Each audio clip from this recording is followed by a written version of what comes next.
listening to episode 98 of Paper Player, and as I mentioned before, we are the greatest Magic podcast. Once we hit 100, you don't even want to know what happens. Our power level is going to get so high, we're going to be like $1. It's going to be great. So, we got a hell of a show today, guys. Right now, dude. I know. We're at 100 already. We're at, yeah, sure, we called that. I got other episodes. 98. Yeah, this is episode 98. We're getting there. Once we get the triple digits, who knows what's going to come. When we get 4 digits, we might be dead. Who knows? But I can't live that long. No one knows. You are already dead.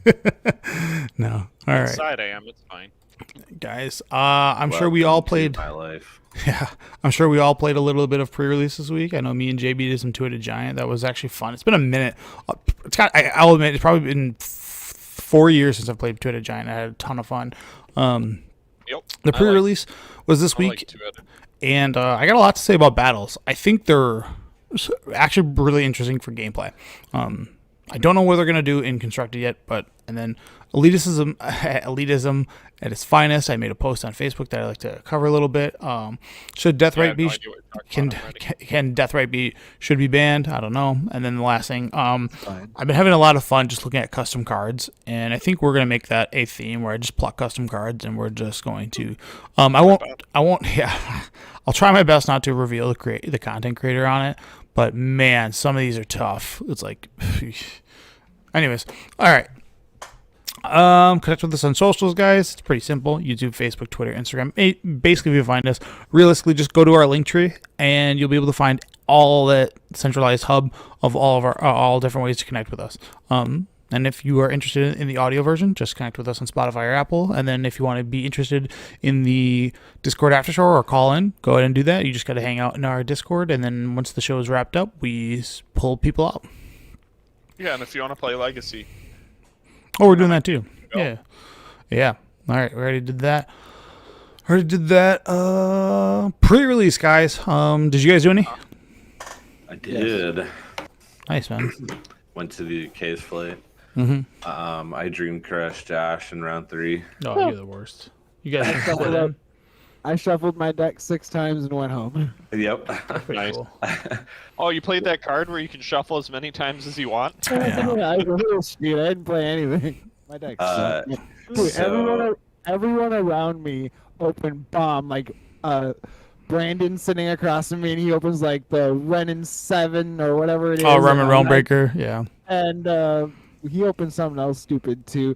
And then Rhino's got the Ragavan, and then Jeff's got like 3 mythics in his pool, and I get like shitty old Jin Gataxis with no blue cards. God, Jin is the worst. He's actually pretty bad. Oh my god, dude, my deck was so bad. Yeah. So, Hey, heads up, your gain is pretty No, let it. He's yelling. I like it. Keep it Yeah, there. I was yelling. I got super excited. Sorry.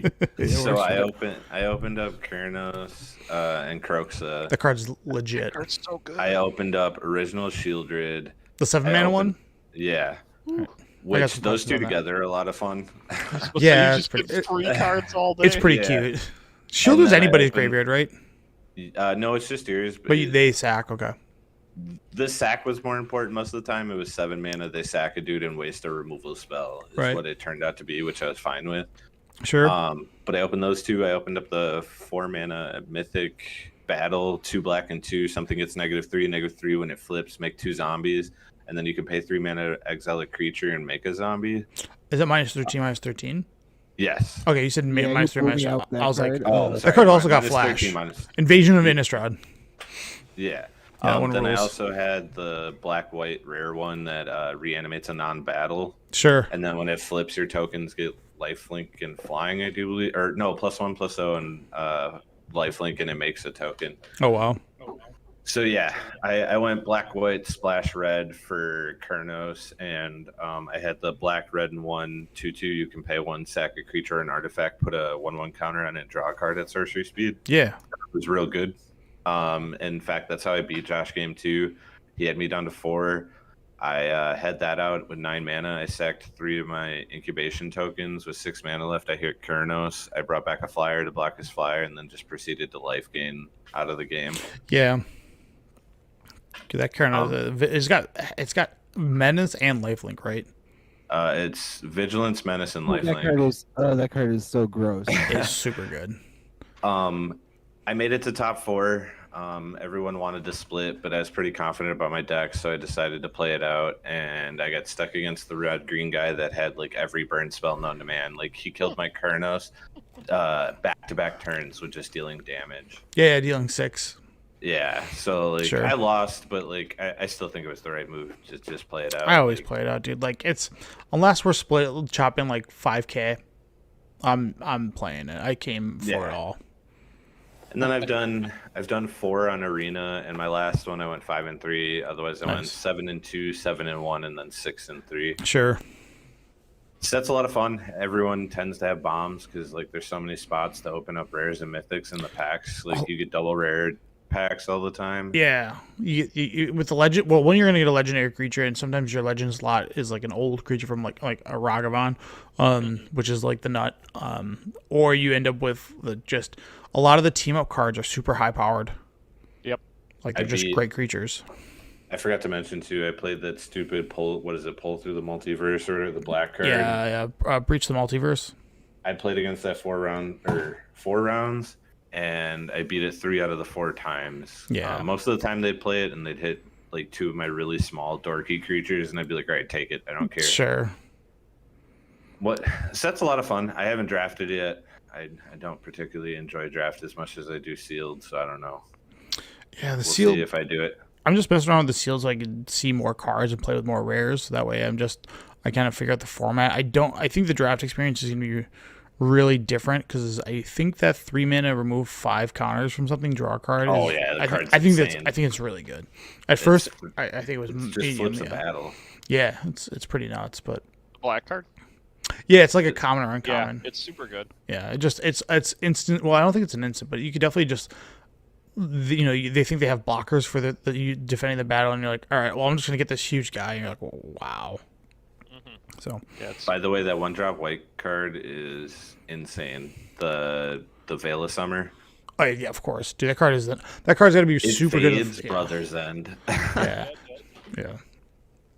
It's real good. People were like, I don't know, and I'm like, dude, trust me, it's gonna. I already got my good. playset. It's so like when people try to get you with a removal, you're like, nah. It's 1 white instant. Oh wait, I have a foil one. Yeah, card's the sick. you and permanents you control again hexproof, and then black and red sources can't deal damage to your creatures. Yeah, it's pretty big. It's a blowout against like a red deck, but you're still so they don't make removal like 1 mana lightning bolts, right? So when removal costs like 3 or 4, and you're just like 1 mana, no, it's pretty big. And there's some other cards that like have ETBs that target you.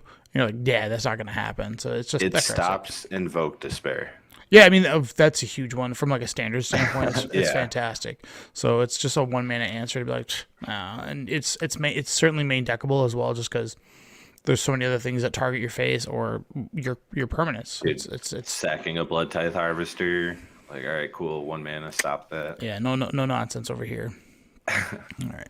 Is this what you opened in your pool? No, I'm just going through the stuff, like the fit cards that I think they're absolutely insane in this format, which is there's a ton of bombs, but these are like the cards that you open, these are must plays. So I'm gonna admit something. The entire pre-release I played Invasion at Innistrad, I did not realize that card said Flash.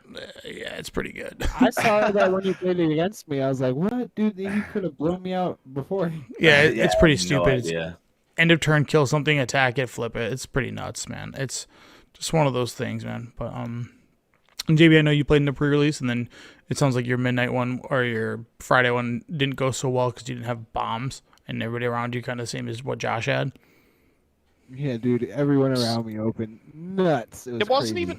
It wasn't even that. Like, I had the Ikoria go get a creature out of your deck, and I had Pelucranos. I had both of those, but I never drew my Ikoria thing, so it was just like everyone else would draw their bombs, and I'd be like, well, I guess I lost. It's over. Yeah. You played Elish and Orin and flipped it immediately. I guess I lost. Yeah, it's pretty rough, dude. Dude, I had a bunch of removal, but that was about it. Removals, I mean, don't get me wrong, like, it's one of the best things I have in limited. It kept me in the game is all it did. It kept me in. It made my death. It prolonged my death. Yeah.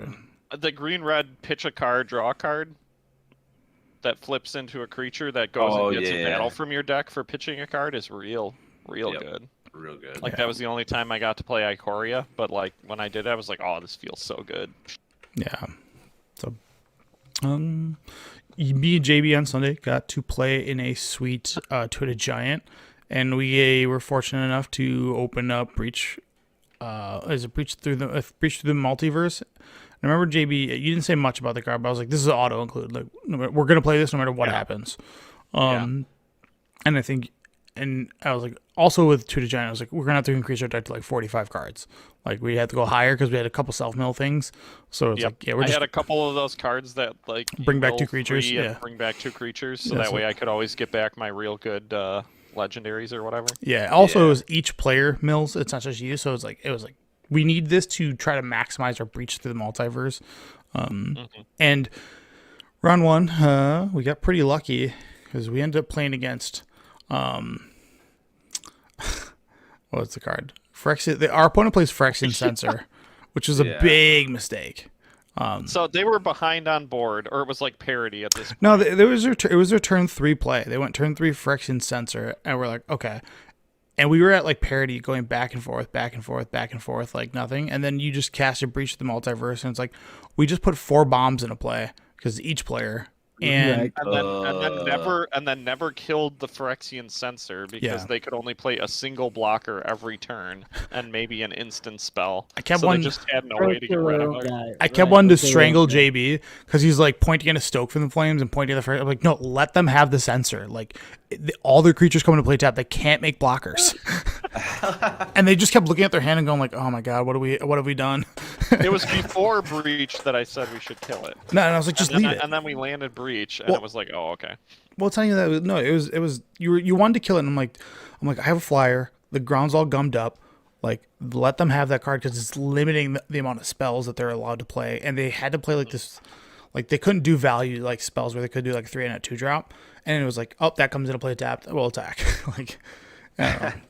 Also with that card, they played the Teferi card on us, the invasion of whatever it is. Invasion, where and he made so he made the mistake of casting a spell and then attacking the invasion, and then because the invasions they cast, he couldn't cast it; it just goes to exile, so he didn't get the Teferi side. The funniest part is earlier in the match, Tony played his.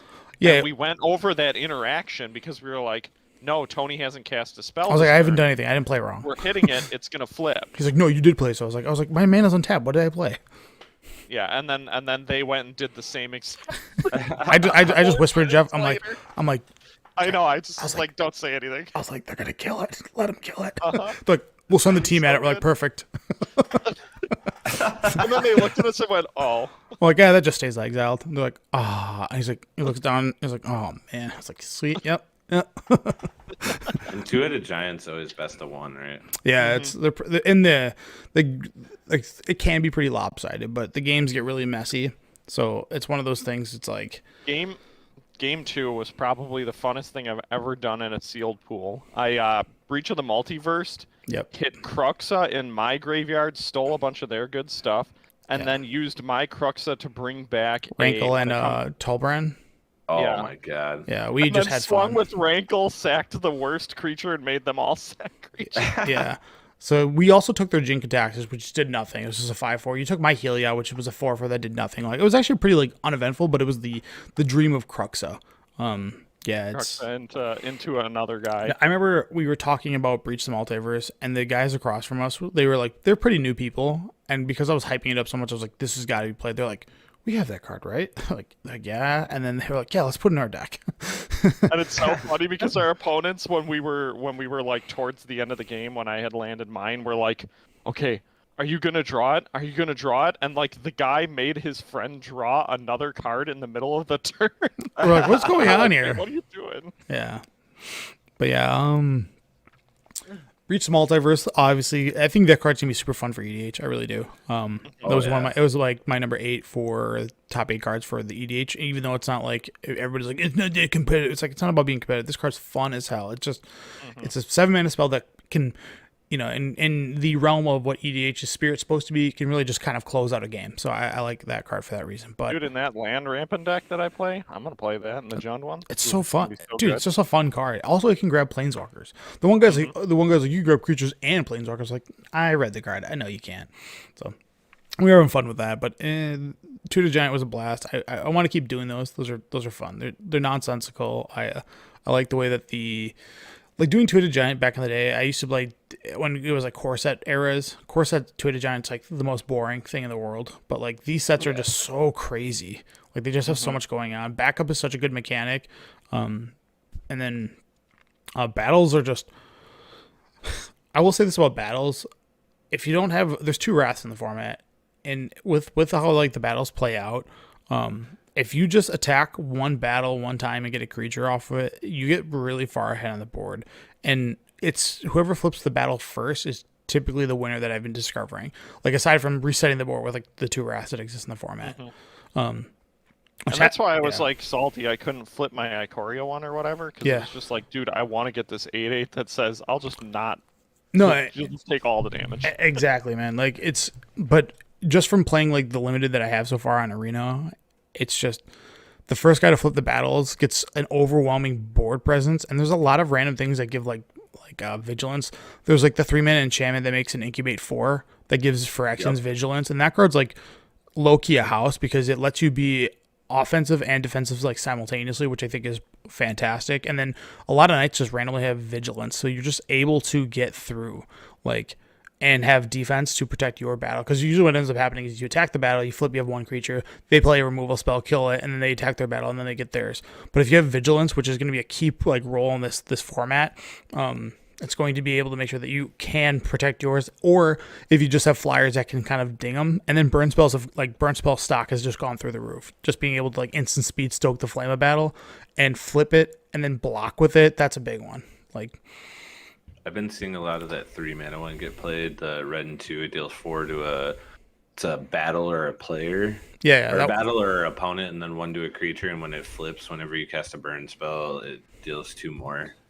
Yeah, they're just good. Cards are real good. And there's so much stuff to do with your mana in this format. There's a lot of like transform with Phyrexian mana. There's a lot going on. So it's early in the set. I don't think it's necessarily aggressive because there are the game lifelands and battles are inherently slow. I'd like to see what draft shapes up to be. Without doing a draft, I'm not sure how it's going to look, but the set rules. Like they're just going to get completely ignored, or if it's going to be. Yeah, I'm going to pick a whole bunch. A lot of the time, I feel like you just look at them as enchantments that do something that occasionally you can turn into a creature if need be. But it's bad value. It's better than occasionally because when you hit it with a burn spell, it's a complete like your opponent like has 2 red mana up. Some of the battles are just bad. They're just bad. Yeah, agreed. I would never touch them. Yeah, but there's like there's the 3-mana 2/2 that makes a 2/2 knight that flips and anthems your team. You can instant speed buff your team. It's like that's pretty wild. So I don't know. I've been there's the 3-mana one too, where you gain 4 and draw a card, and it turns into a 4/4 Sarah Angel. Yep, that card's really good. Yep. There's just like the ones like there's 36 battles I think total in this set, and they're gonna play pretty interestingly. Like obviously the Innistrad one's absurd. The 3 damage to everything, like, and the Wrath one is pretty absurd. Like those ones are those are no brainers. We know those are going to be great. As far as like the other battles go, the ones that are like minute value, those ones are where you're going to want to consider like what you're going to be doing with them. But again, like Stoke the Flames is such a high pick right now. Yeah. Like I just can't imagine having to pass that card aside from the 1,000 bombs, right? So like there's gonna be a world where like the guy to the right of you take a red bomb, they pass you a Stoke the Flames, you're just gonna be like, well, I'm locked in a red now. But yeah. All right. So I made a pretty interesting post this week on Twitter and Facebook, and it was cards that need reprints, and I specifically targeted cards like Lotus Petal. No, that card does not. Meltdown. Culling the Weak, Steel Shaper's Gift, and Snuff Out. Just like commons and uncommons that are like reaching the $20 to $30 threshold mark. I know the one of them I listed wasn't that way. Lotus Petal was like over that. I remember when I was like 25, yeah. I was like looking at my Perforos deck. Sorry, I'm like choking.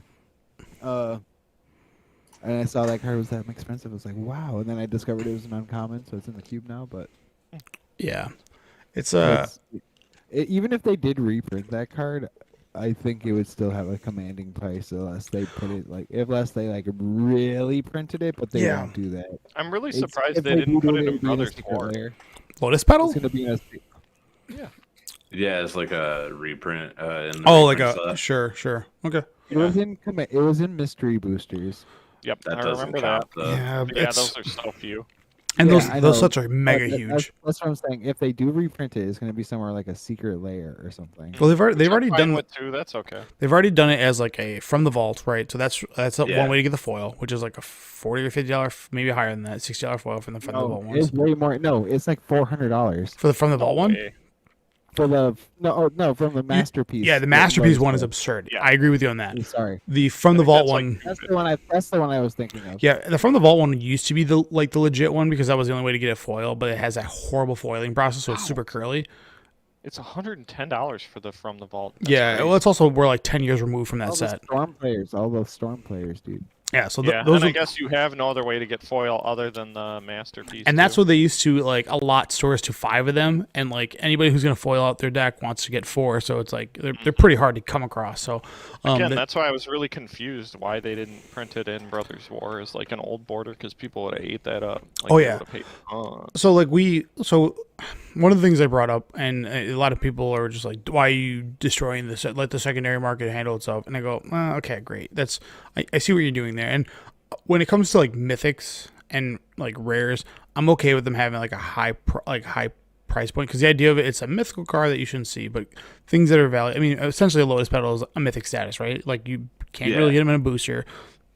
They're hard to come by. Like every now and then you find them in bulk and all that stuff, but like the printing and how long it's been since those cards have existed has been just forever. So, and they're not like commons and uncommons are not supposed to be that pricey. And my argument was just like, why does this need to be expensive? And like Mishra's Bauble, let's pretend like Mishra's Bauble doesn't get a reprint, right? That's like a $90 card for like an uncommon. It's like Force of Will level like rarity, right? But it had the go on. Aether Vial. Yeah, exactly. Even at $20, like I almost refused to buy Mishra's Bauble, so that's why I was borrowing them from you. Yeah, now I mean the card's tanked. It's like 50 cents now. It has no value. So it's because it had that printing, and then it also had the masterpiece one, and it was uncommon in that slot, so it was like super easy to get. So everybody's just got a million of them. And here's the thing: I had I think 12 Cold Snap ones at the time. I don't care that it lost value. Like I also didn't pay $50 for mine, but like I was, like I paid $4 to $5 when like they were hot 6 years ago, like, and they've been sitting in when they were just Cold Snap or iconic master versions of them. I've just been having those for the longest time, but I would rather have that card not be a $90 card. And a lot of the comments I got were just like, dude, this game is too expensive. well, so things like that, like Snuff Out's like 15, Steel Shaver's Gifts, I think like 30 or 40. So I have a Snuff Out. yeah, it's an expensive card now. I gotta trade it. So it was a bunch of comments, and a lot of the comments were stuff like misspellings. They need to stop reprinting every card to the ground. This game is a collector's game. I agree with that, and I think what they did. I agree with that when it comes to the what's that? Those cards, the serialized cards. Perfect. Let that be the collector items. Let those be the things that people want. You know what I mean? But as far as like actually playing the game, like a common should be a common. Like, or what they've done in the past, like Sensei's Divining Top, they've upshifted to rare, right? And that's still the card still holds like a pretty solid price point, and it's a great reprint because people just love that card, and it stays at like a solid $30 or $34. If that card never gets a reprint, that's a $200 uncommon. Like it's just impossible to find because it was in a set from 15 years ago. So right. And again, it's the like I'm okay with like a mythic being $50 to $100 because it's one of those things you should open up a mythic and be like, dude, this is awesome, right? And you should feel good when you open up a pack and it's like this mythic's worth $15, $20. It just feels great to open packs like that. But when an uncommon like Sensei's Divining Top and a guy that's been playing EDH for the last 3 years who started playing Magic 4 years ago can't get access to that card, and I know there's the whole proxy argument. I just think it's silly, you know. So my question is, what do you think about turning that card into a mythic from now on? Lotus Petal? As in, it's always reprinted at mythic status. Oh, they did that with Force Will, right? Like Force Will was mythic. And they did it with Top too because they brought it back as a.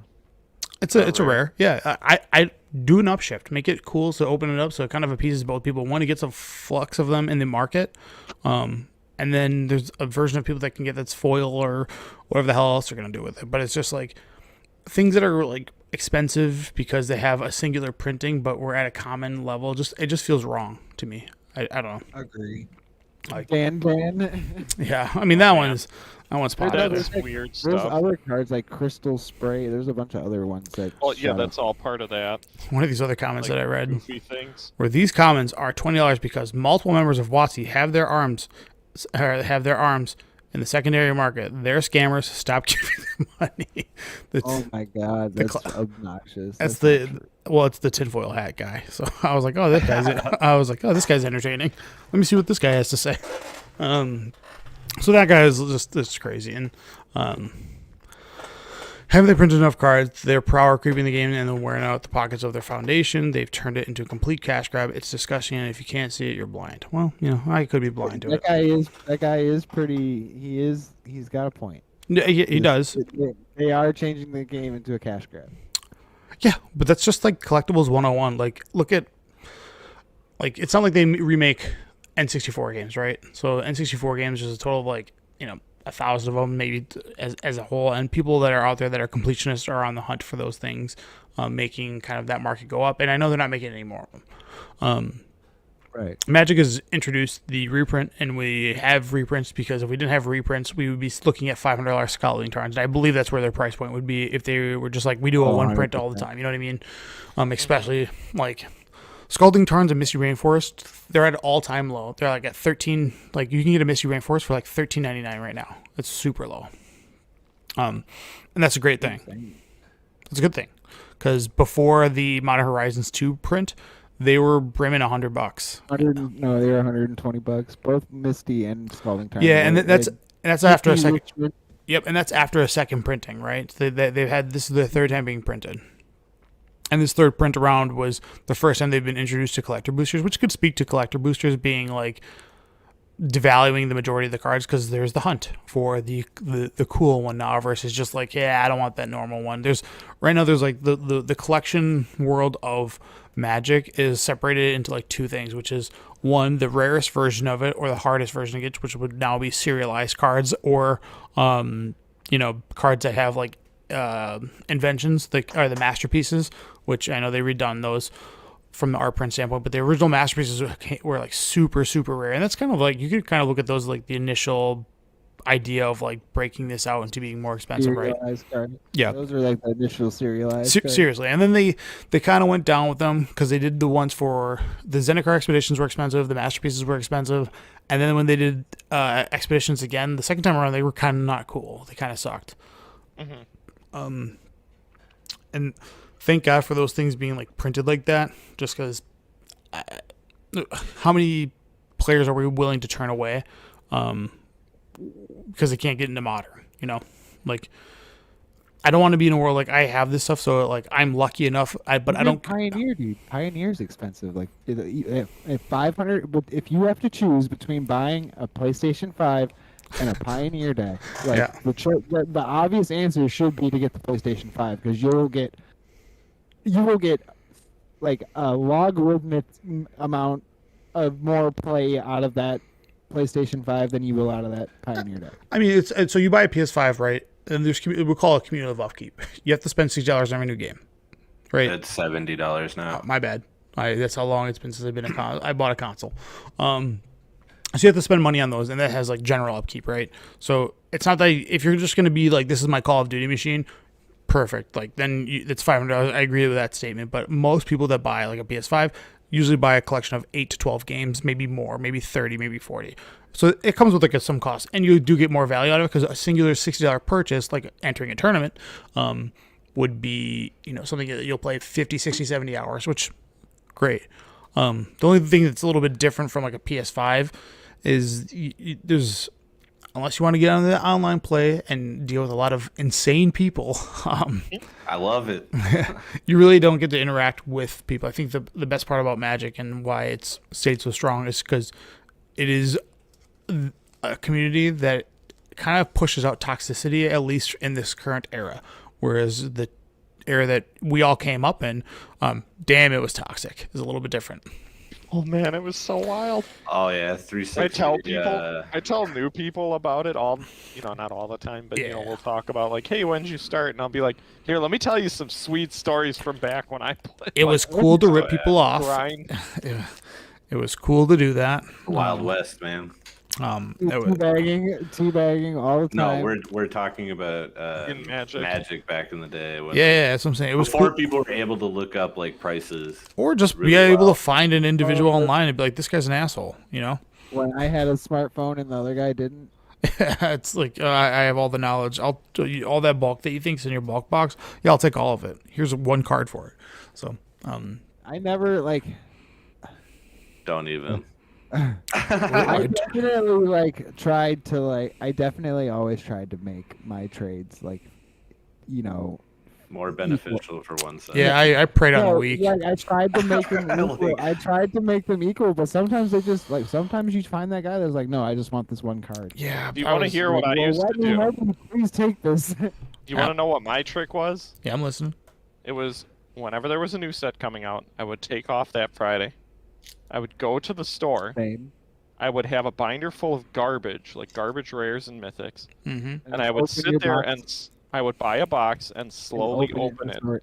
Yep, that's the And trick. and a bunch of casuals would come in who would play like You wanna lightly or see whatever. what's in the box. They would literally take it home and play at their kitchen table with it. Yep, Mhm. and so they would see me opening their box and they'd be like, "Oh, I'll open my box too." And then I'll say, "Hey, you got some cool cards there. You want to trade me?" And I just scoop everything that was like $20+ for I was like, oh, you get a vampire deck? I have a bunch of vampires right here. How about Do you you just want give me? them for that Jace the Mind Sculptor? Yeah. Yes, I do. Okay. It's certainly not an era I was proud of, but Oh, it was wild. It But- all depended on the situation. Like, Oh, I remember one dude. time, this little kid had a foil Scalding Tarn when Scalding Tarn came out, and I wanted it. And he looks through my deck, and he picked like some 5-cent Angel, and I'm like, "Oh, is there any other stuff?" And he was like, "Are you sure?" I was like, "Yeah, man, go through." And I made him pick out like 20 cards, and it still wasn't worth the value, but the kid was like extremely happy that he got like 20 cards. both people walked away from that exchange for the most part like happy, and that Yeah. was at least you went back. I remember was the Dark Ascension pre-release. I opened like the foil Sorin whatever, and it was like $79 or whatever that Dark Yeah, Ascension pre-release weekend. And some dude with a tropical island wanted that Sorin. He needed that Sorin and traded me his tropical island for that Sorin. that was probably a fair trade then. It wasn't like too off the Yeah. mark. So like, yeah, The crazy thing is, one of the people that I did that to, who I stole all their fetch lands for nothing. you traded, you didn't steal. Yes, I traded all their fetch You lands bartered. for It's nothing. different. Stealing is a whole Uh, different game. I still hang out with to this day, like we hang out all the time. Yeah, Oh, was it Hunter? No. It was Another this guy named guy. Lauer. yeah. So yeah, well, our initiation was we got taken for a ride. So then we felt like Oh, I remember that. Take everybody for a ride. Yeah, Let's go. yeah, we did that. I will say this: I never targeted a child. I only targeted Yes. people that had income. Right? Never targeted. Like I was like, yeah. I was like, go talk to your dad. I remember getting fetches from you guys when you first started. Yeah, they were. I didn't think much of them. I was like, I am playing Wild Nacatl. This Oh, this that marked was flats. before... No. You never got a fetch from me. Yeah, we did. Not from what you JB. got from me, We what you got got from fetches me off you was guys. We Noble had those. Hierarch. Oh, You guys yeah, took that's my right. Noble. Yep. Yeah. Yep. And I'll never forget it, baby. I learned a valuable lesson that Oh, day. yeah. I was just trying to teach you a lesson, man. Well, you all learn your lesson because you go home and you're like, you know what? I'm gonna look on online for what this stuff's worth because you didn't have a computer at That was the when store. Card Kingdom was the only option. Yeah, There and then was you- no Troll and TCG. Toad. Yeah, there was no TCG. There was no SCG yet. Like, that wasn't very big. SCG's been around. I remember SCG was around. It was not very SCG big at that point. What? Star City Games had a different name. No, Star City Games had a different name, but before them, they had they were called something else, and then they became Star City Games. But yes, Okay. they existed. They weren't Yeah, they were. I forget. They had a name before they became that. They were nowhere near as big. No. Magic cards got info. Yeah, like It was I mean, like Card Kingdom and Troll and Toad back then. yeah, but like I didn't know prices. Reminiscing, it's like I used to spend my Friday mornings and afternoons looking up card prices before going to FNM. Organizing a binder. Yep, so I could figure out how to get as much value as possible out of trades. Yep. Yeah. I was And then that guy. immediately, and then Friday night, Saturday morning, I'd be typing it all up and putting it on modal. Really? I never did any of the online stuff. It was just too much for me. When- I was like a pioneer of that. We did the classic combiner collection, and I just did all the playing, and Jeff did all the trading. Because, dude, I don't know what it was. Just people trusted JB's face. They just did not trust me.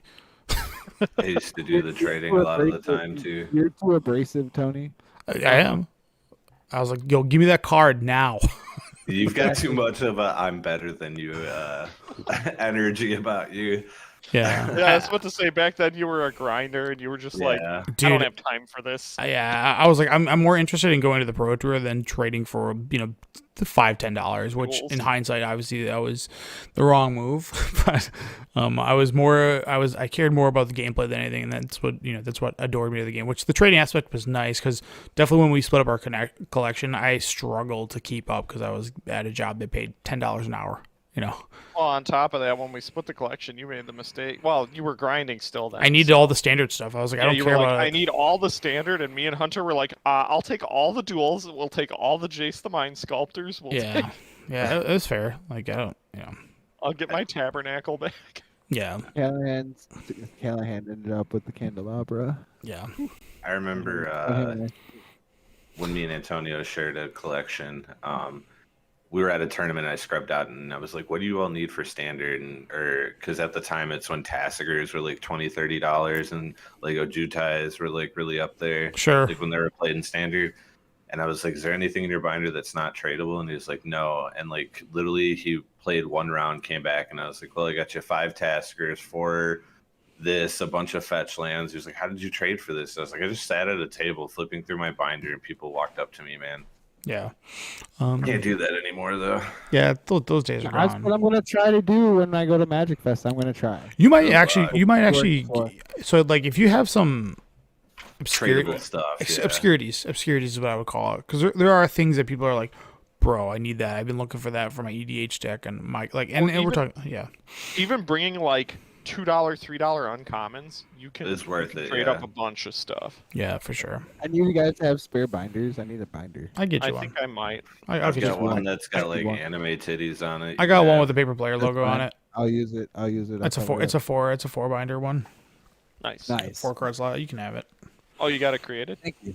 No. I just put it's a blank one. Sticker on it. Yeah, just throw a sticker on it. I just cleared up my binder, put it all into a box. I was like, I never trade. And it's so bulky. I hate putting it in my backpack. So I was like, I'm done with this. My trading days are done. I had one of those before. I didn't like it. It's too bulky. It's too big for the normal book bag. It's good if you're gonna be like.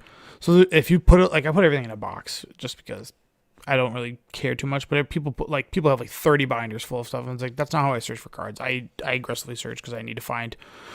I keep like 10,000 playables, so I got binders. I got a box for each color. Yeah. And multicolored lands and colorless. Yep. And then I just go in there and it's a bunch of like good uncommons, commons, and rares. Yeah. If there's one lesson you can take from this podcast today is do not combine your collection because it always, and I'm telling you right now, it always ends up.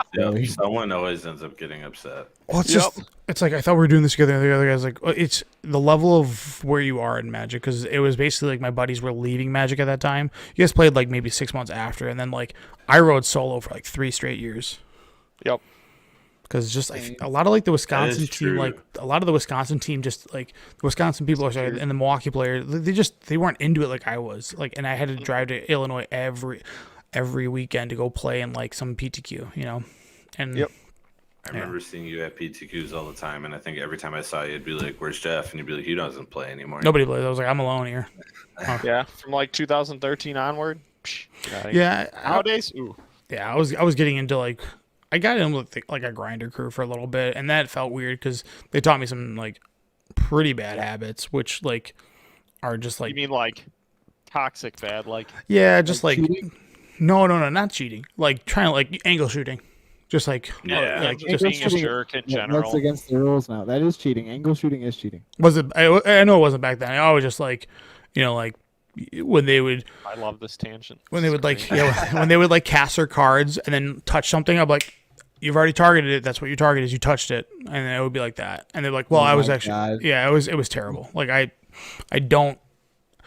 Once I got past like that grinder phase, I started like talking to like pros. And when I saw how their manner was in games of Magic that wasn't like that, I was like, oh. And then when you talk to like a few pros, they're like, yeah, we hate the grinders because they're just scum. They actually are super toxic. And a lot of the SCG crew that was, winning every weekend were those people. And they were just the most horrendous people. They would like, if you were gonna draw a match and like let's say you guys both play, like you know how I play blisteringly fast because I hate draws, and we would just get a draw just because that's how the magic, like that's how a game of Magic goes. You know, like you guys are both trying to edge each other out, and then neither of you guys can go over the top, and they're like, you should scoop to me because you know I'm in the SCG series, and then I was like, no, and they're like, well, guys like you are the reason why, like, and it's like, excuse me, like, how come I don't have like. You don't know who I, for all you like, and I wasn't like a grinder. So a lot of those like SCG guys in the early days of SCGs when they weren't 2-day tournaments, straight scumbags, like the majority of them were. And I have like, and I mean, you go into like the Bertoncini's of all them. He wasn't the only one. There were so many people doing the same thing he was doing, just cheating, and it's just like, That still happens. There is like a semi-pro that we know. I won't say him by name, but I was playing him in a legacy tournament at Gen Con, and we went to time in game 3, and he literally, like, with the judge standing there, was like, you should scoop to me, I was going to kill you next turn. I was like, yeah, but we ran out of time, like, it's a draw. And he was like, no, you should just scoop, like, it's bogus that you won't give me the win, I was going to beat you. So I did end up giving him the win, and he ended up losing first round to top 8, and I made it to the finals. Yeah, like, I only really scoop friends in, and if a guy has a problem, like, I'll ask, like, if the other guy is dead and I'm not, and like, will you scoop to me? Like, if the game doesn't go in that way, and he's like, no, I ask once, I don't push. I go, okay, like, I got no problem with your decision. It's, you know, right? You paid the same money. You paid the same amount of money I did. You came to play in the tournament. I have no problem with what your decision is. Like, I'll try to sway you in the sense of like, you're dead and I have better breakers. I got the pair down. Please help me. But if you choose like, no, I don't get angry. I just go, okay, I understand. Like, that's fair. You know. But I think one of my favorite moments ever was playing against a guy who had just won the Legacy GP or something, like 2 weeks prior. And everyone's sitting around us. I had no idea who the guy was. Everyone's like, oh my God, look, it's so-and-so. Whoa, it's so-and-so. And he proceeded to, I was playing mono black at the time, you know. And white green was like the foil to that deck, and he was playing that. He was like locks it on Smiter, and you're like Thoughtseize, and he's like, argh. Yeah, I ended up smashing the hell out of him, and he was just bitching the entire time. Well, write that time down. He was complaining the entire time to everyone around him, and everyone's like, "Oh man, I'm so sorry. You're getting such bad luck." It just killed me. I was laughing. Some people so are hard. Yeah. I think my rule is you can tell me your bad beat story one time, and then you gotta. That's it. I don't want to hear it again. It's just like a weird celebrity butt patting fest, and I was like, "Oh, I love this. This is great." Yeah, it does feel. Make this guy is salty as hell. Yeah. And make everyone around him go, "Oh, it's okay, buddy. It's okay." Yeah, for sure, man. All right. Now that we're off that tangent, why Saffron Olive is wrong? I don't think he's. I don't either. That's okay. So there's been everyone. I'm going to say this caveat before we start this. Sure. Everyone we've talked to has said Tony is wrong. They all side with Saffron Olive. Yep. I'm going to say that, and it's not just because it's Saffron Olive. It's just the question posed to people. They respond with, "Yeah, unban it." So, yeah. Go ahead. I just want to say Tony's the only one that says keep it banned. So there's multiple things that I could add to this, but realistically, there's a post that's like, you know, let's revisit the ban list. I'm all about that. Let's revisit it. There's certain cards that should certainly come off, and you know, we all know Splinter Twin's one of them. And Splinter Twin, I'm waiting to when Splinter Twin comes off, we're gonna make a video together where it's me coming out of the caves like Robin Williams, and say, "What year is it?" and dusting off my Splinter Twins, because I'm definitely gonna jam 4 and we'll be probably just get destroyed. But so yeah. So one of the you're like, oh nice, I played a 3-drop into a 4-drop and you played Solitude. Cool. All right.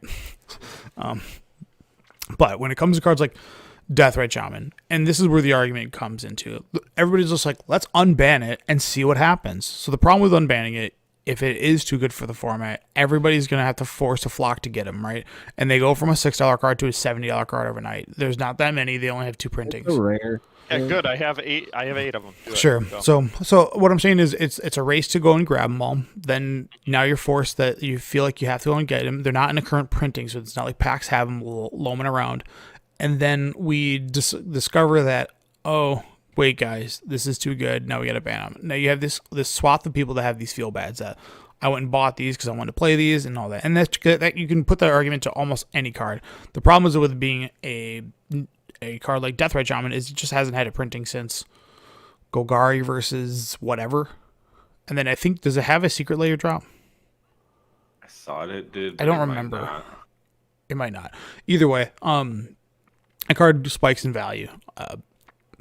And a lot of the time is, yeah, go on. Or finish your argument. I was going to say, the biggest thing that people have is they argue that Ragavan is better. And I disagree with this. I don't think Ragavan is better. I think Deathrite Shaman is better. And the reason I say Deathrite Shaman is better is just from a quadrant theory standpoint. And Ragavan is easier to counter, and I'm not going with the dice removal argument. When people say that, it's just like I discredit anything you say because it's not a real argument. Wait, which argument? The dice removal argument. It's just not. It's not a real argument. That's everything. Yeah, it's just not something that you can talk about. If that's true, then why anybody plays creatures is beyond me. So Deathrite. People don't even play fetches anymore. And that's not true. You lie. Not at all. Renin 6 is so ubiquitously in so many decks. Yeah. In Modern that there is no way. So you are wrong. So there's competition for lands in the graveyard. You telling me? Yep, I get it, and that's why I say it's fine. Is because Renin 6 it takes up the same slot. Right. So, two things. Ragavan, there's caveats to him. Everybody, I think why people think Ragavan is better is because we've all had the feel bad where we kept a sketchy hand. Someone plays a turn on Ragavan, we didn't have the answer, and we got completely hosed by it. They go attack, play your Teferi, and you're like, wow, Ragavan is such a steamrolling card. But nobody ever counts the times when, there's the Ragavan player that's playing against the deck that has Young Wolf in it or Wall of Omens in it. And Ragavan is completely stifled in that matchup. And there are matchups where you're supposed to board out your Ragavans. Or what about the mainstay card of Renin 6, where Renin 6 can just ping. If you're on the draw with a Ragavan, it is that much worse because you can't play it turn 1 if you know the opposing player has a Renin 6 because they'll just -1 ping it, get all the value in the world. So there's a lot of that going around. So I don't disagree. The best turn 1 play probably in the game, as of right now, is probably Ragavan. Island. Yes, Island Ragavan. You named it. Steam Vents Ragavan. And that is really strong, but most people are ready to encounter that method. And as the game goes on later, top deck Ragavans aren't as strong because cards like Murktide exist that already are on the field, and it can just kind of stonewall these cards. Now, with Deathrite Shaman, I don't remember I think people forget if you ever played Legacy while Deathrite was legal or Modern, it was a nightmare because this stupid game that you have to play with you and your opponent looking at each other with Deathrite Shamans and who's going to pull the trigger first. I hated that game. It's annoying as hell. Your argument about Ragavan being bad late game also applies to Deathrite Shaman. It does not. Too, it does not have to go into combat. If you're staring down a Murktide, what is a Deathrite Shaman? Sure. Nothing. Literally nothing. That is fair. It might actually kill you faster. It actually might pump up their Murktide. Right. Because if you exile a card from their graveyard, it becomes bigger. At least if you're playing against a Murktide, it's swinging. Sure. Your Ragavan can be dashed in and swing right away and net you a treasure and possibly a card off their deck. Sure. So the dashing part, it comes at a real cost because that means you're going to be dashing Ragavan in for the remainder of the game, right? Yeah, which is and I've done it a million times. Murktide's the bad argument. Murktide's going to kill you in 2 turns. Let's throw that out the window. It's more or less when you're staring down a planeswalker of some sort or a Renin 6, the thing that can make sure that it casts all the cards out of the graveyard with its alt or steals all the lands that you would use to do anything. All those, the random elementals that are lingering around, all the stuff that's just random all over the place, right? Deathrite Shaman on turn 1 is fantastic. Also bad. Yep. On what? Late game? Can I give my argument? Yeah, go ahead. Yeah, even late game. No, I don't think it's bad late game. I think the format has done fine. The format has put up with Ragavan for a year now, and the format has evolved with Ragavan in the format with a year now, and it has developed answers to deal with it. I don't think that adding Deathrite Shaman or comparing Deathrite Shaman is saying that having 2 in the format's a bad thing or anything like the blah blah blah. One's better than the other. I think that the format has developed to answer a turn 1 threat or to play with a turn 1 threat like that I don't think it would be a problem. And then your argument about the price of the card shooting up is kind of like a fool's argument Sure. because previously when Stoneforge Mystic got unbanned, when Golgari Trick Grave Troll got unbanned, when Jace the Mind Sculptor got unbanned, there was an immediate printing of the card. That is fair. That is fair. You're not wrong about that. So if they were to follow up with an immediate printing, I think everybody no harm, no foul, right? We throw that thing back into standard, it's not a big deal. All right, nobody really cares. And then it's kind of, from a pricing standpoint, I'm just saying, like, if today they go unban it and there's no plans on printing the card, it just causes for feel bads because... I mean, that's fair. I'm not saying they would. I'm just saying for the argument's sake of, in the sense of, we listen to the community. Yeah. And then all of a sudden, like, they don't plan on printing it for a year. It's going to have some serious feel bads for people that bought it, and then it gets back on the death list, or the ban list. So, Deathrite Shaman, I know it doesn't seem like much, but it adds two different things. One, it's an easy mana ramp spell, and it really is only counter we can argue is one. It's ramps too much. It's gone. It has no more targets anymore. And the second one would be like Rest in Peace decks. Sure, if you play Rest in Peace deck, you've now foiled my Deathrite Shaman just like how you would foil Tarmogoyf in the age of 2023. But I don't think it's 2023. I think it doesn't do anything when it comes into play. I don't think it's good enough. Yep. Yeah.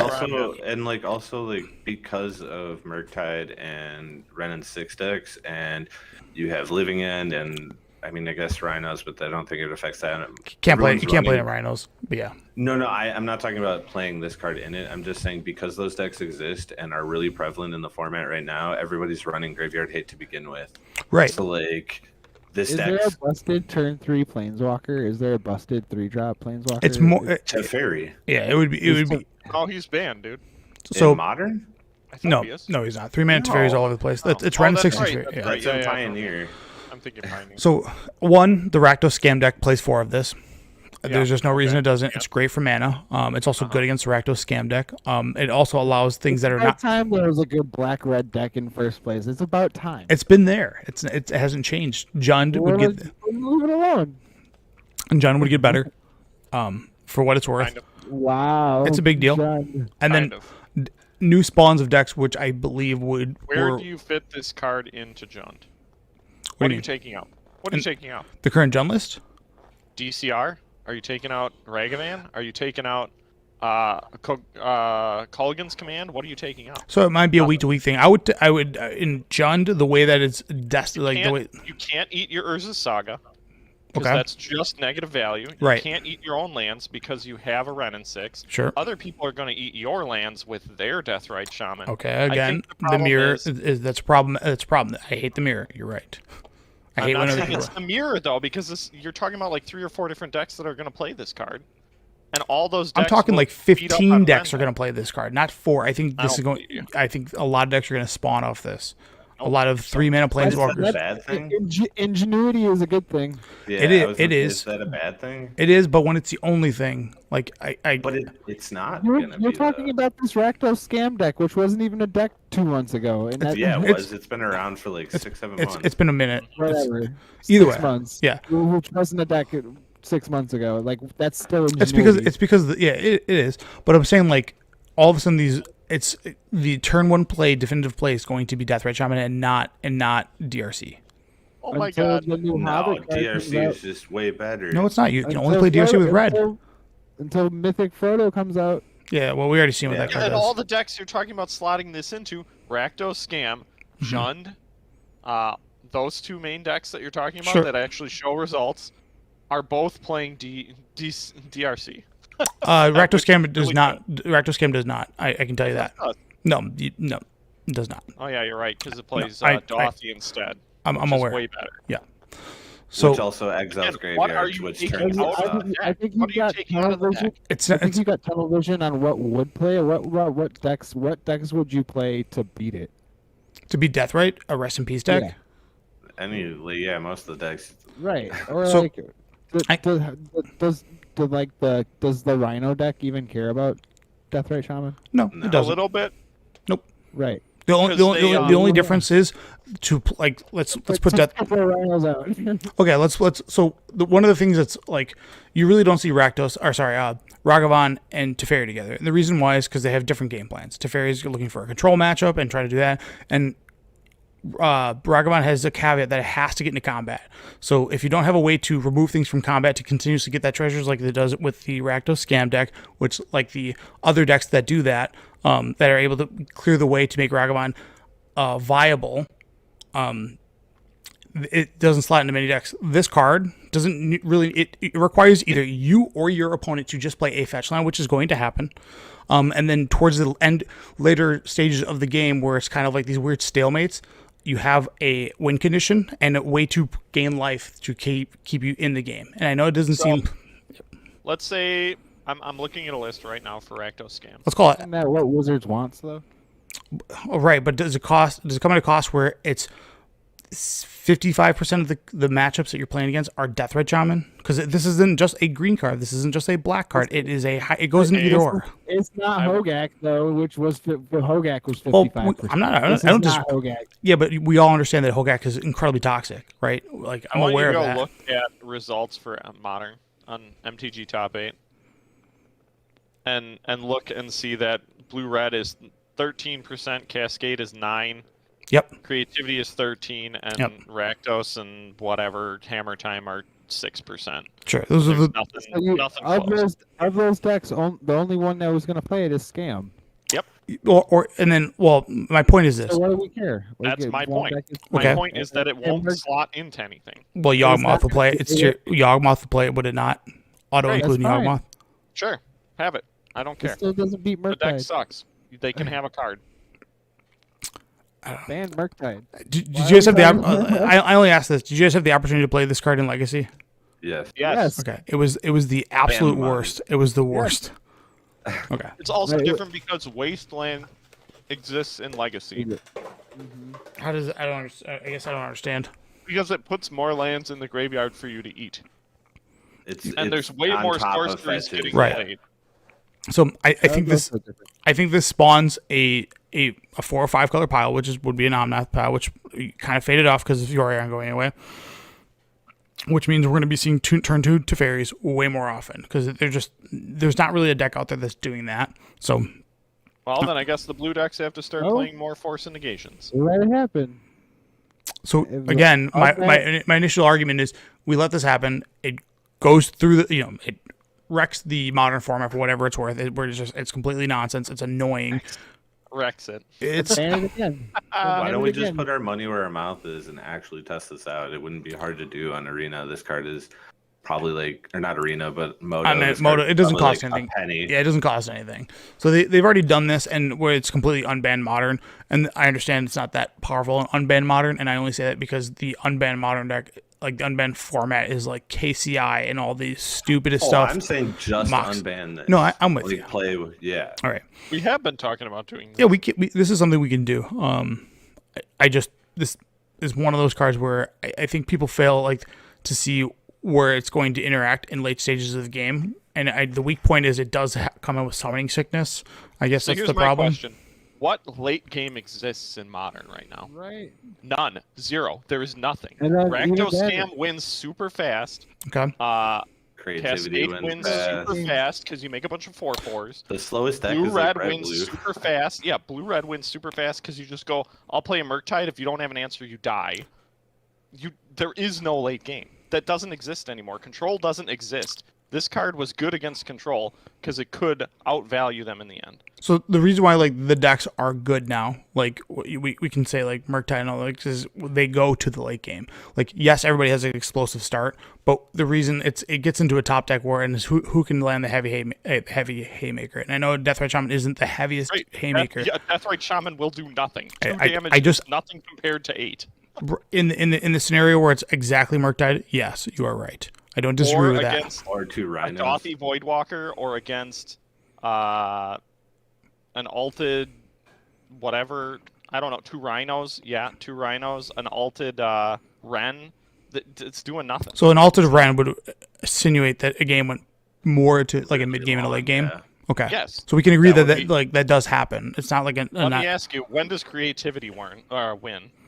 Typically if they're going against counterspell decks, turn 5, turn 6. Okay, and this is not in a counterspell deck. Why wouldn't it be? Tell me why you can't Why put it in would there. it be? I don't understand. So Why would you want it? in a counterspell deck? Yep. Because it's exactly Tell what me what your deck looks like when you have a double blue counterspell and this green black creature on turn 1. I'm sorry. Is Leyline Binding not a thing? Is 5 colors just not a thing anymore? Am I missing out on something? That's like 5-color mid range? It's not even control. They play like Omnath. And They all stuff. play. It's aggro, Ren 6, Teferi, Omnath. It's all the same stuff. You just add Deathrite Shaman into it. Now they're just going a step faster.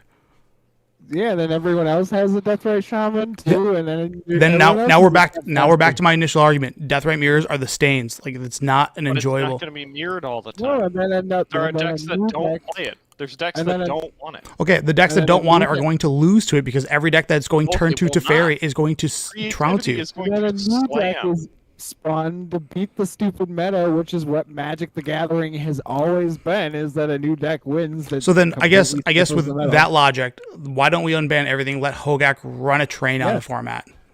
That's fine. Hogan, well, That- that's is just- like the one There's a card difference, that dude. is One of those cards wins you the unstoppable. game the minute you play it. The other one wins like 20 turns later.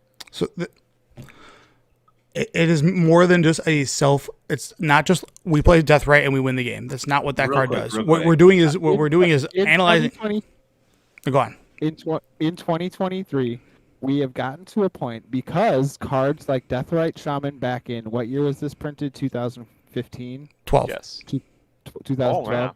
Yeah. Back in 2012, creatures were pushed. They pushed creatures, and creatures where wizards wanted you to play the battle cruiser Magic, and we got a lot of good creatures. And then from 2012 to our current day, we've gotten answers that are so efficient at doing whatever that we don't have the good that we're back to making creatures that are better than Deathrite Shaman. This is where he's going to yell about it dies to removal is not a good answer. It's That's not. not a good reply.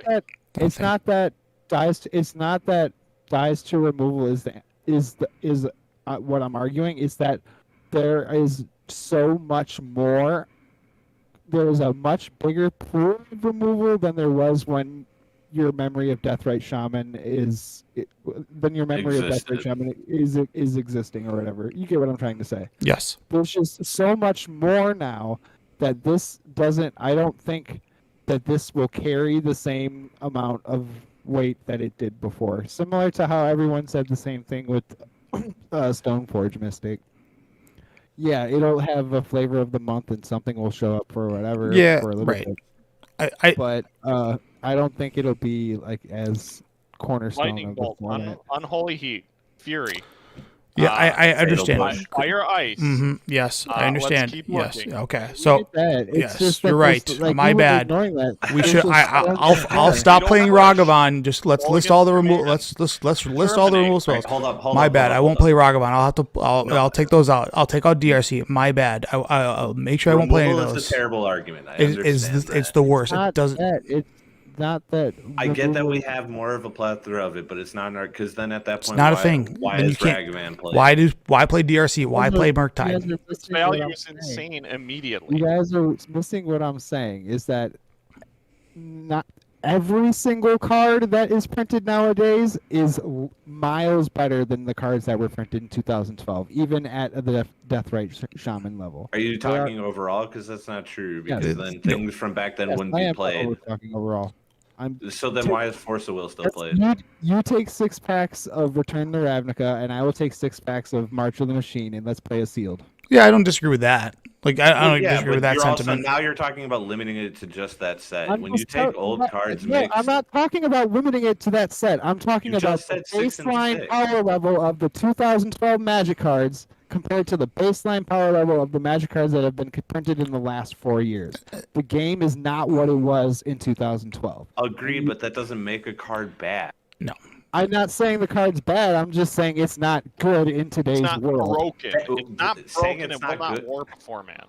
That's what I'm saying. Agreed. Okay. Which is why it doesn't matter. Agreed. I don't think it would That's break the the problem. Is format. Tony keeps saying that it will break the format, and you will see it in literally every deck, and you won't. You just won't. I just don't believe that. I can't. Why would every deck now? Remember the days where it was in every deck? Because it had to be. It was the only thing to do. It was black decks, it was the only red thing decks. to do. Yeah. Now you have 100 other options. You would just all you would do is speed up what Deathright's doing. Like all you would do is like it is. Rob Gronkowski was the best tight end in the NFL in 2000. Great. I'm glad. Should we call him up and get him on the Packers? Yeah, I'm glad we're going to talk about people that deteriorate. Right. Let's bring that into this. Deathrite Shaman. Right. Deathrite Shaman has deteriorated. But Graveyard isn't even the Graveyard's not even that good of a resource anymore. If that were true, Murktide wouldn't be played. Murktide. Yeah, that is wrong. I will agree. It's like everyone's got. Statement. That's. I don't know where you're going with this, Josh. It's just not working. As a Murktide player, my graveyard is almost always empty. Yeah, because you have Murktide on the field. I don't disagree. Like I'm not right. But you said the graveyard isn't a good resource, but it is because it's one of the best resources. That's why things keep getting banned because we have to. Because when things refer to the graveyard, like Delve or Surveil, it's just the graveyard's not even that big of a deal anymore. Everyone's got a giant graveyard. Okay, then why do people play Endurance then? Like if the graveyard's not the big, that's another let's say another reason this card. Well, it's the blowout factor. Another argument for Deathrite Shaman. There's right. It's good. Endurance only targets one graveyard. The game is checks and balances, and yes, this card is good, but it's also got its fair amount of checks. Yeah, so real quick, I don't agree. I want to refer back to something you had said, this allowing you to play Teferi turn 2. I understand that's possible, and that's like where my mind goes now. There's a plethora of other things that can already happen now.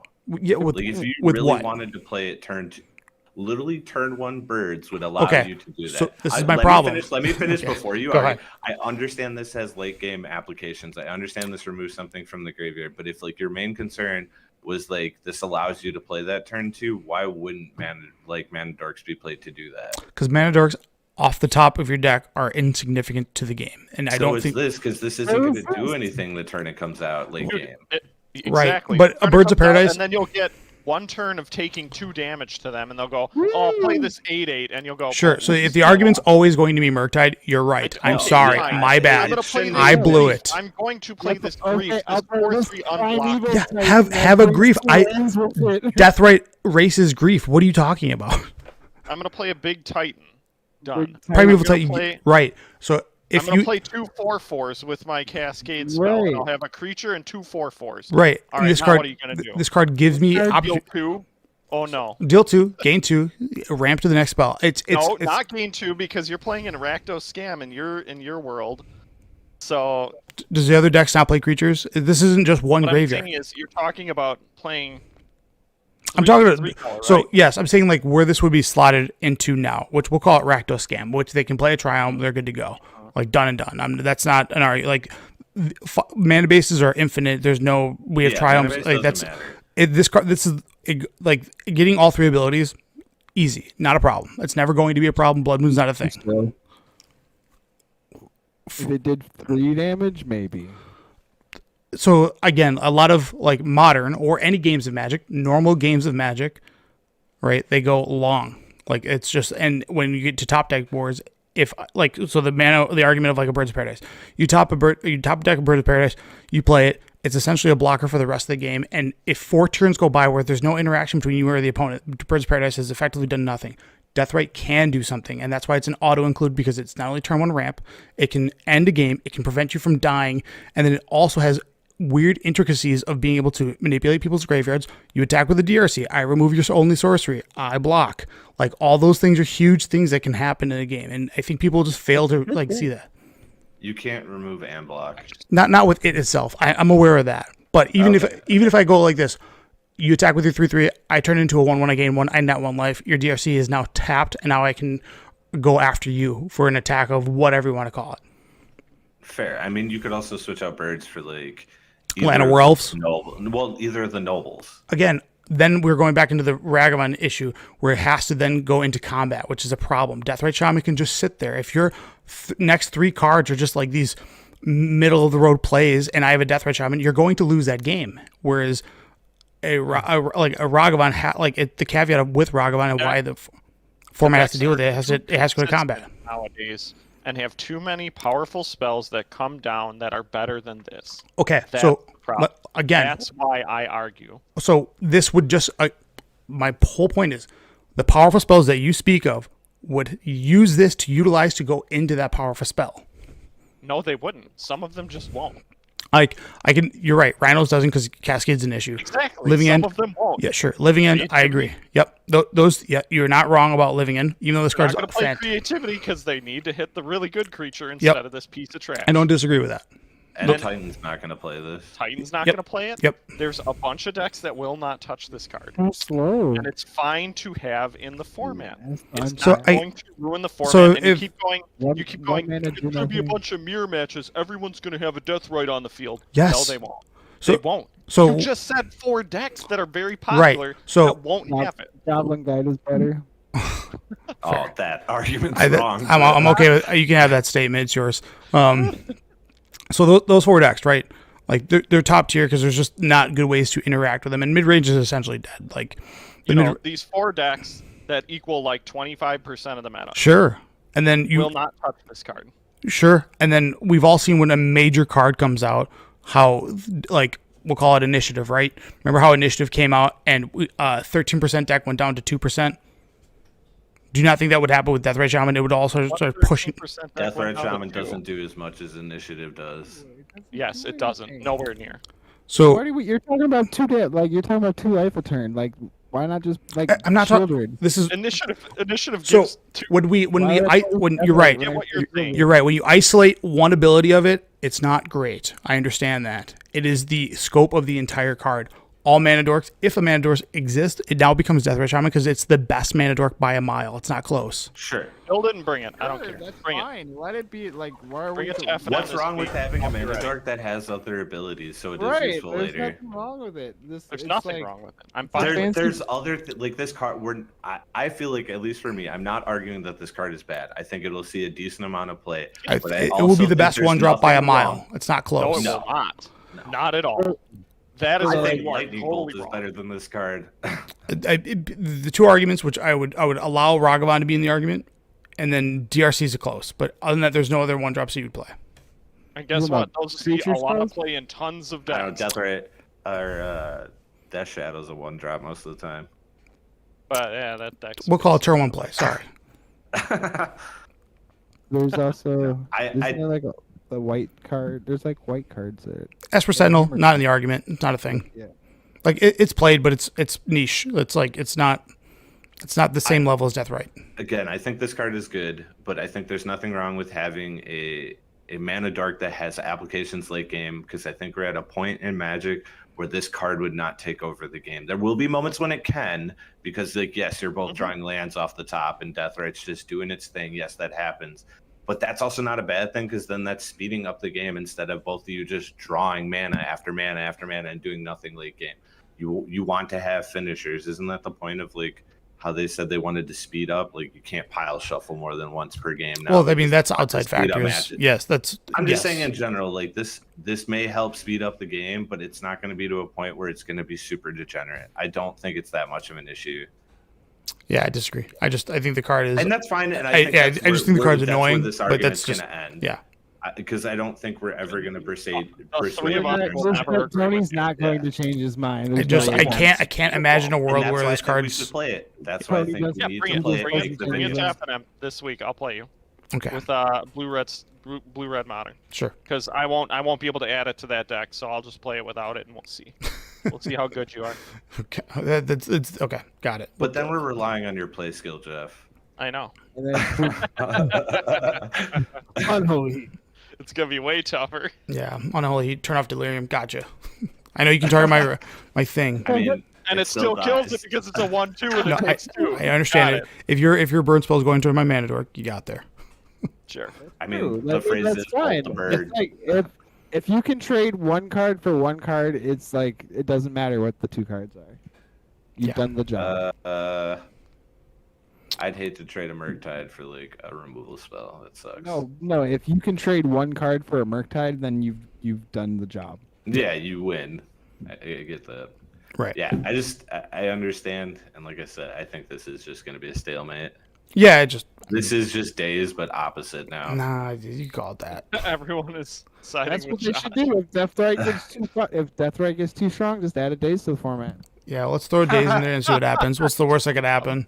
Let's make it Then the argument's worst. just gonna play. You play Deathrite with like a black-blue land, and then Yeah. Water play green. days and Deathrite together. Yeah. All right. All right, next topic. Sapphire, I was wrong. Custom cards. Sure. Dude, this card.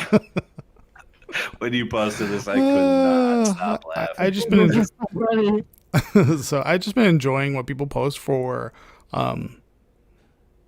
custom cards. So I whipped something up pretty quick. That's the one I made. But No, I remember you saw the bolt One before. extra red, Yeah. but I gets tried still so scored. hard. Yeah. Can we all agree with like custom cards? Like, They're fun. yeah, they're a little ridiculous, but Always busted.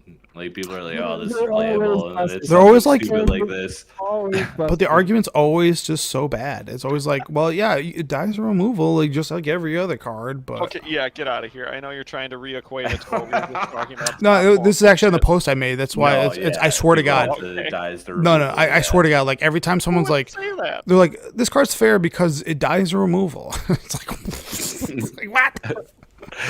And it's always the thing with like, it's like, yeah, it's totally fair because you see 1 mana like 5/5s that have upside are totally okay. It's like what? That's like Because Hogak died to removal. Guess what? It still did. yeah, but it's the person that Right back.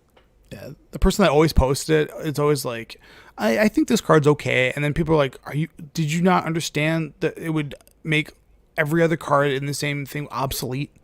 Like, and Yeah. it's just, it's always fun to, I get a kick out of the custom cards, especially because it's always just like, you can search any, whatever, just And removal hashtag. spell. Hold up, removal spell doesn't stop this trigger. Well, that's why it's funny, because the meme was, and it was just like, bro, it dies for removal, so whatever. Like, no big deal. It just makes you have to have 10 different, 10 mana, 2 of each color. What's the big deal? That mana cost is totally from Progenitus, by the way. No, I know. I Clipped from Progenitus. yeah, I was just having fun with it. Off something you just said, I don't think that Deathrite Shaman makes any cards. Oh my God! obsolete. Stop! No, we're not. going back. The book's already been closed Stop. on Because it. Yeah, the word came argument's- up, obsolete. with I don't this. think I anything can't. becomes obsolete. Okay. Yeah, this card will become obsolete in 10 years. Yeah, cool kid Bronick. Bro, it's fair. It's totally fair. It's not even blue. Come on. What's the big deal? Just always the same arguments, but What's the big deal? I think every week I'm gonna pull like 3 different custom cards, and we'll just Check it The out one and with rate 'em. The ritual. Do you please tell me you have the ritual? the one that you made. No, the one that I you didn't have? make that. No, the no, one no. that I found. Oh yeah, That's the red add 5. Yeah. Just It's better just seething a song song, but everywhere. better. Yeah. Like strictly better sequel song. It's like, what's the big deal, man? It's just Dude, what are you gonna do with that extra one? Come on. yeah. Well, it's just like, well, this is not even that good with Passing Flames. You still got to have 1 extra mana.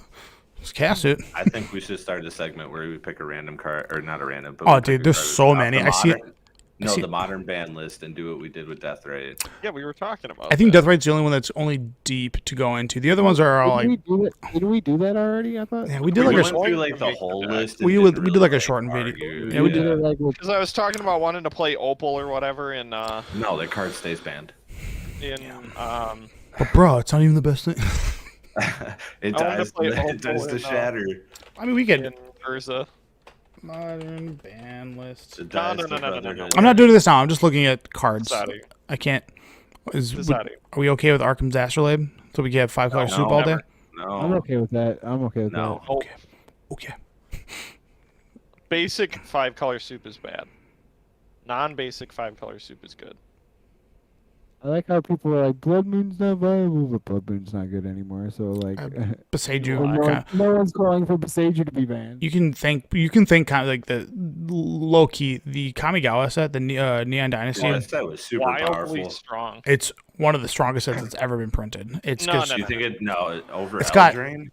Nope, Eldraine's way better. Well, The Eldraine's got set that Opal came out of. Eldraine's has got way two. more. There's two cards in Eldraine that are like clearly problematic, which is one obviously Once Upon a Time, not okay. Free spells are just not fun. And then obviously Oko. What are you talking about? There's also like Brazen Borrower. Brazen Borrower. Escape to the Wilds. There's a lot of cards out That set of it. had 3 cards banned, by the way. Yeah, Escape to the Wilds got banned too. In Modern?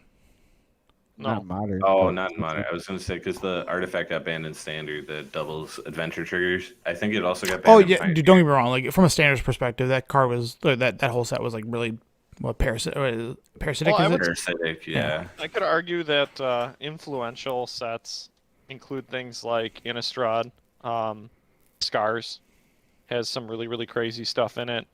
Worldwake brought the Manlands, Jace, and Eldrazi. Or not World. If we're like isolating standard, well, that's yes, what I'm yeah, saying. yeah. Not even in standard. I'm just saying like influential in most formats. New Obviously, things have Phyrexia. moved out of the purview because it's like they got worse. Yeah, I But mean, don't get me wrong. Like, those things overran all the formats yeah, for sure. when those sets came out. They like Yeah. blew up formats. Yeah, right now the lands that get played as like staples are Paseju, Otobaru, and Kikijiki's just absolutely everywhere. And there's a few other like oddball things that come out of that set that are pretty good. Like there's that legacy deck with Riddlesmith that enables it. You know, Oh, I love that deck. there's a lot of like things that are just I like had LEDs, I'd build that. yeah, All of the channel lands. Gre- get played Gre- because Grease it's Fang. just Like there's a free lot of spell. stuff that goes on, and like that coming out set was so powerful. Oh, so good. Well, it doesn't help that the set right around that the Or the werewolf D&D stuff. one was not very good. D&D, and the werewolf set sucked. Yeah, so it was like Kamigawa's like, oh my god, everything good is coming out of here. Everything playable is But coming it out was of like here. low key. It was like hard to judge because I remember thinking that the Kikijiki card sucked, and it is just the bee's knees, man. I thought it was okay, but And it's a format. it's because play. everyone looks at Saga and they're like, oh my god, this takes 3 turns to actually do what you want it to do. And it's Yeah, like, yeah. well, actually, this one has a bunch of free things. It's like it draws cards. It makes It a makes a token. creature, yeah, It it flips does and everything. it flips, and if Gets you you allow mana. it, it goes. It's like this card does way more than what like like when you look at it like a 2/2 that makes treasure for 3 mana, that card blows. And you're just like, no, it's actually really sick because unchecked it just goes and it snowballs the game. Not to mention, like 2 of them on their own, like flipping, make Yeah, I like, mean, a when- bunch of copies. Yeah, like, you're probably already won that game by a lot already. Yeah. You've dug 4 cards deeper than your opponent. You've gotten 4 power worth of creatures on the board, plus an additional 4 powers coming off the Kikijikis themselves, and then you're making it's like Right, yeah. you already had the game And- locked up. But and then combining that with all like just like Neon Dynasty is gonna be one of the sets that will when be it remembered forever. yeah, we're gonna leave that set, and I mean, there's a world where like people don't like Kikijiki, the Mirror Breaker existing in Pioneer, and that could get the axe. I think it's fine. I mean, it's I do powerful. too. Don't get me wrong. I don't think it needs to be I do banned too. though. Yeah, but like when it comes to you're right. The Throne of Eldraine, there's the 3 cards are what Mystic Sanctuary, Oko, and Once Upon a Time. Yeah, And then Mystic Sanctuary is fine, and but like Oko is the black eye of that set, right? Just because it was banned in literally everything, because it's like, whoops, we made something way too good, like just by a million miles. And then you look at like Once Upon a Time, which I believe is not legal in Legacy, but I don't think it's legal in Pioneer, if I'm not mistaken. it's not legal in Pioneer. And then Mystic Sanctuary is And it's legal in banned in Legacy. Modern. Yeah, legal in Legacy, legal in Pioneer, because without fetch lands, that card's kind of stinky. Once Upon a Time is legal in Legacy. It is, yes. Yep. Yeah. But yeah, it's just It's like fine, it's not busted. yeah. I mean, there's everybody's doing free stuff in that format, anyways. So Yeah, so it's like Card was gross in Tron and Modern. yeah. It's just a better version of whatever the other green one is. Ancient Stirrings. Yeah, you were just always gonna get. It's like that was always your Never other miss. Tron land. You're like, oh, Yep. got there every time. Never missed, baby. It's a sick one, man. But yeah, we can add. I don't know. Maybe next time we talk about Ayabugan. That's like a card that's debatable to come off. I don't know. Oh, I did not play scary. Modern That's during that scary. time. That's so Yeah, scary. no, like I mean Eldrazi. Like I'm sure it could Is it probably though? come off. I We'll think just like, it, our we'll Eldrazi talk about it really next week. I scary. have no problem bringing an argument that I think it's Yeah, it's I don't medium. think Thought Nazi's good anymore either. It just dies to unholy heat. dies the removal argument. Smart. I like it. I see where we're But going it's there. still not good anymore. It's just not good anymore. Yeah, there's the elementals exist, so you just don't. There's just not a world Mhm. where you take those 5 elementals out. I wonder how They much. should ban the elementals. We should. I mean, I Good. always say the one sign they should have there should be a card checker every single time. They look at the card and it goes, you just look up and decide to, can you play this for free? Yes. Try again. Throw it in the trash. New design. Yeah. Well, the crazy part is it's like, again, we're now seeing all 5 of them seeing play Yeah, they're all good. in main boards. Like Yes. some lists of blue-red are playing 1 or 2 subtlety in the main. I was shocked at how much I liked that card when I was playing it. Oh, it's so Subtlety? fun. I good. love it. Subtlety is so strong. It feels people force out. will-esque, and subtlety is the unsung hero because people walk right into it. Because they never think anyone's playing it, and it's so good. People hate solitude, people hate fury, people hate grief. Those are like the feel bad ones. But subtlety, you're like, I'm gonna cast my spell, I'm gonna get away with one, and they're just like subtlety, like, oh my god, stop. It's one of those things. And it gets around like the no counter clause, which I don't know what the hell is up with that. They got to stop doing that no counter clause. Like, it's just an annoying clause. I don't know. But Just give me a free spell that's uncounterable, please. yes, please. But every single time that we go, Look at the sign on the left and the sign on the right. Can't But be countered and free spell. the only way to beat a free spell is with more free spells, which is the problem with then you take the fundamental core game mechanic of mana being relevant in the game of Magic. So if you're okay with not playing manaless games, then yes, go ahead and keep creating free spells. But until then, maybe just look up at the sign and just go, let's try again, guys. Maybe we can make this cost 1. Anybody cool with that?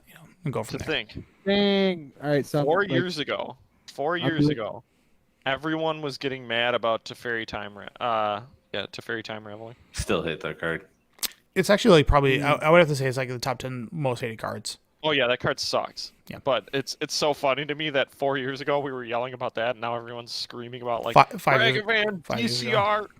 No, it's 2019. No, it's War Spark World 2018. Spark was 2019. Dude, it's 2023, dude. I thought It's War, not 2024. what came out in 2018? Yeah. That's 4 years ago. No, I'm saying War of the Spark came out in 2018 because that's when we played in the Grand Prix. It wasn't 18. It was 19. Let's go fact check, Jeff. I promise. You can promise all you want. I got. What were you gonna say, Josh? Yeah, well, while we're so looking I'm this like up. updating my cube or whatever. I'm like adding cards or whatever. So Yep, the he's right. list had That's the what I list thought. had the Yep, 2019. The list had the Portal 3 Kingdoms version of 3 visits on it. Can you guess how much that card dropped to? $60. Yeah, wow. Crazy. That was like a $300 Magic card. Yep. That's what a reprint does sometimes. Yeah, go look at Imperial Seal. That hasn't moved. That thing's still pretty high. Yeah, I'm sure because that was a rare. that's the yeah. I mean, I'm I okay. looked up Ragavans today. They're at 55 for the Modern Horizons 2 versions. Yeah, those ones are the ones that are tanking in price, not the new ones. I was like, wow, that's kind of shocking. I don't think they'll drop below 50. We'll see. The release is next I week, guess so it's- yeah. I mean, yeah. more of this set's gonna get open. More like Yeah. we're about to have 3 months, or because when's the next standard set? Well, I guess we have March of the Machines, but that's not a draftable set. You mean Or Aftermath, yeah, that's what I meant. It's not really. Yeah, it's like 5-card packs or whatever. Yeah, it's super bizarre. I don't know how I feel about that. I don't care. Like it's a limited pool of 50. They're gonna do something wonky in it, right? Like it's gonna be Oh like, yeah, they're gonna be 50 card packs, and then there's gonna be like an extra bonus slot, and the bonus slot is gonna be Lotus Petal. that would be the perfect set to put like reprints in. Yeah, What set are we talking about? Sorry. Aftermath. The 50-card set. Oh. it's actually got really. I think it's got one of the coolest here, Design. yeah, it looks cool. I don't know anything about We it. have 2 cards revealed from the set, right? I think know it's just nothing. one, but It's like a wedding. There's the black white one, and then they revealed another one. There's like the little wedding or something. I just like the way that this looks. Yeah, that does look cool. Like the Is art that design. David Bowie, bro? But this. like the art design of it, like that looks like it looks like classic Karn to me. They might have like bonus cards that they'll have like, you know. David Bowie. And is this set standard legal? Dude, you can buy it right now. 8% off. Quick. Put in Yeah. your credit card info on stream. Yeah, let me just do that. But yeah, it's like, I don't know what's going on with this, but I mean, the art style looks brainstorm. looks super cool. Ooh, this one Dude, says are you gonna play? Are 6 you guys cards. gonna play 6 the cards. There's gonna be Yeah, there's gonna be a bonus card in these for sure, because these are 5-card packs. Are you gonna play in the standard tournaments at the Minneapolis, Jeff? Maybe. To try and win that brainstorm, the 1 of 4? I want to, but I don't know if I will have a standard deck that I'm dedicated to yet by then. Yeah. People If I do have Monastery Mentors, because that's the I have direction 2. I'm I got leaning. I got 4 of I them. think I have 2. Everybody's upset that Nahiri got her arms back. Why? Just because sword arms are cool, dude. Come on. Whatever. Not really. Have you seen Shang-Chi? The dude got messed up. Is it the Marvel movie? Yeah, he had remember the big white bulky dude? He had the sword arm. Yeah, he sounds The cool. villain. He got whooped. Ever heard of Tyranids, dog? I recently got you talking about old Karn. I just picked up my sideboard for blue white, and I have oh man, energy flux in it, and there's just like goofy old Karn standing in the background of the picture. All right, Wait, blue at sideboard for what format? your butt. Legacy. You're back on that deck again. Yeah, I mean I have it basically built all in Japanese, so why wouldn't I play it? So, if I are we had gonna play a league match so I can beat you on camera this Friday? Yeah, if you want to set up the cam, we can play. I'm sure Yeah. other people want to play too on it. Yeah, that's fine. I'll record everything. I'll record everything that we got. Sure. All right, dudes. Josh, get me out of here. The hot take can't be about Deathright. It's my only caveat. Dang it, I had one too. Was it about death, right? Oh, Oh, Okay. we all just assumed he was gonna talk about. I just have a feeling. Mushrooms are better than beef. It's Wednesday. You did that my 2 weeks dude. ago. No, New no, one. Damn it. Villain. I need this. Yeah. I have something for the episode 100. I have all of your hot takes just in one giant clip. So like, I don't want any duplicates. I'm sure there's a couple duplicates in there because when it's Packer season, you kind of stay in the Packer realm. 2 years of Josh's hot takes. Yeah, I've been working on it. I got it all. It's gonna go up YouTube. Just Josh's hotness. 104 would be 2 years, Goldfish right? are better than potato chips. Okay. Goldfish? Like, Yeah, goldfish crackers. That's wrong. That is a bad take. Only for the minis. Have you ever had the mini ones? Yeah. Is there more cheesy? The flavor blast mini ones. Yeah, No, there's like ones that are just like they're just smaller fish. It's cool. Oh, I gotta find those. Yeah. smaller. Then there's the rainbow color. The blue one tastes the best. Everyone knows. The blue ones. Yeah, just no. It's rainbow colored ones, but the blue ones taste the best. All right, I'm gonna test this theory. All right.